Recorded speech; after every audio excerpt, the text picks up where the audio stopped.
Good morning everyone. Today I'd like to talk about my two cubs, the old and the new. Which is better? It's obvious that there's 25 years difference between the ages. This is a 2000 Japanese domestic market model. It's like the pinnacle of the classic C90, and obviously this is the development of that. So we're going to compare a few specs. What are they like? What are they both like to ride? Weight wise, the old one is 85 kilos. That's bloody light. I can bench press 85 kilos. This is 110. A little bit more, certainly noticeable when you ride it. I can't bench press 110 kilos. Handling, because of its lightweight, this will go around corners like you don't even have to think about it.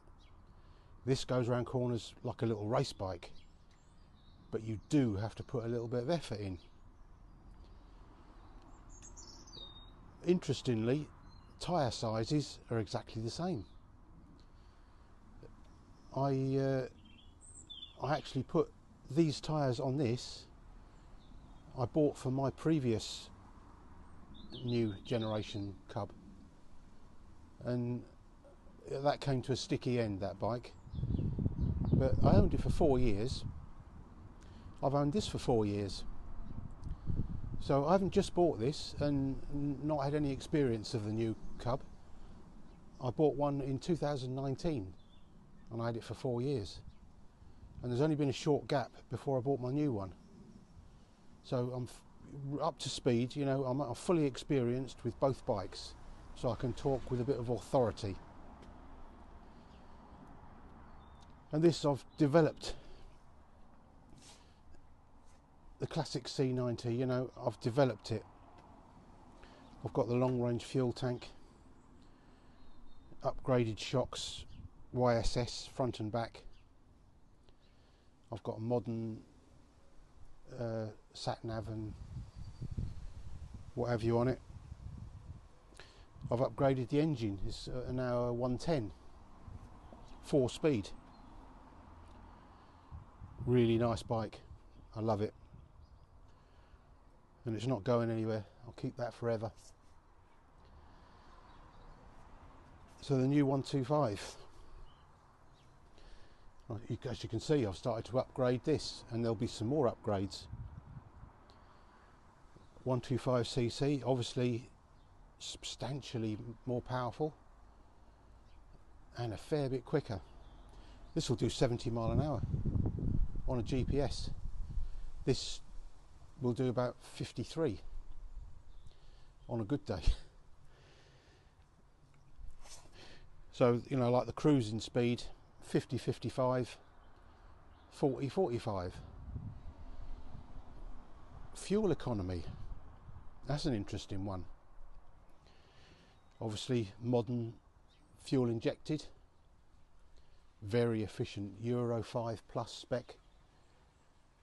I average 150 to the gallon with the new one. This one 120, 125 maybe, so it's actually worse, but still not bad, is it? Still not bad. And with a bigger fuel tank I can do 200 miles. This you can do 100, and then you've really got to think about fueling up because you're going to run out. 3.7 litre fuel tank. This Jap spec machine, 3.7. With its extra tank, another 3.7. No, I tell a lie. 3.7, 4 litres. Because I did do a video on endurance on this. I did a mileage challenge. If you look back over my playlist, you'll see the C90 mileage challenge video, which was quite interesting. And I drained that till it was dry. I rode it till it ran out, and that took 4 litres. So 4 litres, 3.7. 3.7. That's a US gallon. Very interesting comparison actually. They're very different bikes. You can see the DNA, can't you? It's the development of the Cub. Honda have tried to make this look like the original, the very first Cub. I'll put a picture on the screen now of the original and then look at that one. It's exactly the same, you know, the profile, the colour, the red seats, bloody identical.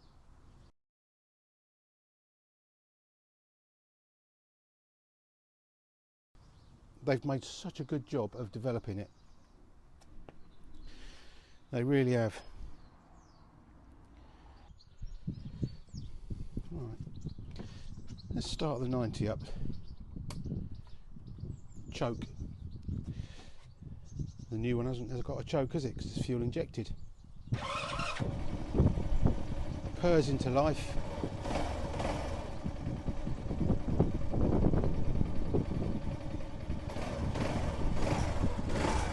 Lovely and quiet.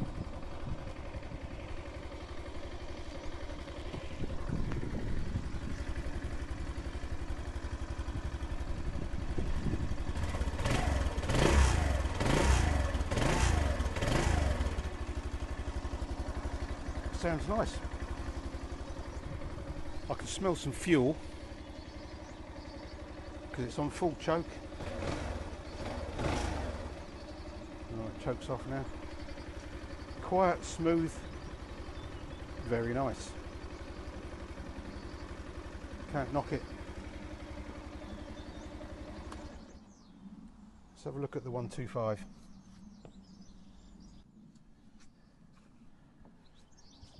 So the 125, no key needed. Press it in, turn.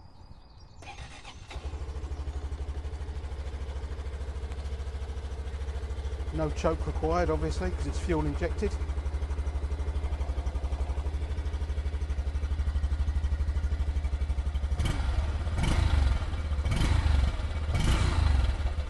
Definitely got a different sound to it. The engine, interestingly, isn't quite so quiet,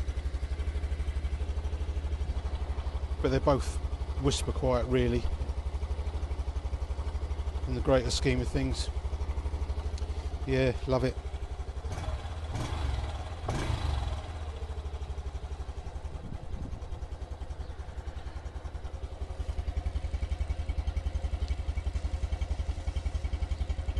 Nice. So, in conclusion, which do I like best? Or which is the best one? There is no best, really, is there? They're both outstanding machines.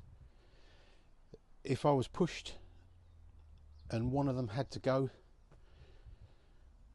I would have to let the 90 go and keep the new one, just because it's so nice to ride and it keeps up with modern traffic better. Better brakes, better economy. Not so easy to work on, but it's a Honda. They don't go wrong, do they? Not unless you mess about with them or you do lots and lots and lots of miles. Very easy to service, you know, they're both similar to service. Like the leg shield on the old 90, you can get that off in about 10 minutes. This leg shield, not so easy. I can do it in about 20 minutes. It's not terrible, but it does need to come off to do the intake valve adjustment. You can do it in situ, but it's a sod of a job and not worth the aggro. Take the leg shield off. Yeah. So in conclusion, you can't beat evolution, can you? It's like caveman versus modern man. if you're thinking about getting a cub, get a new one. You won't regret it. So on that note, I'll say cheerio and see you on the next one.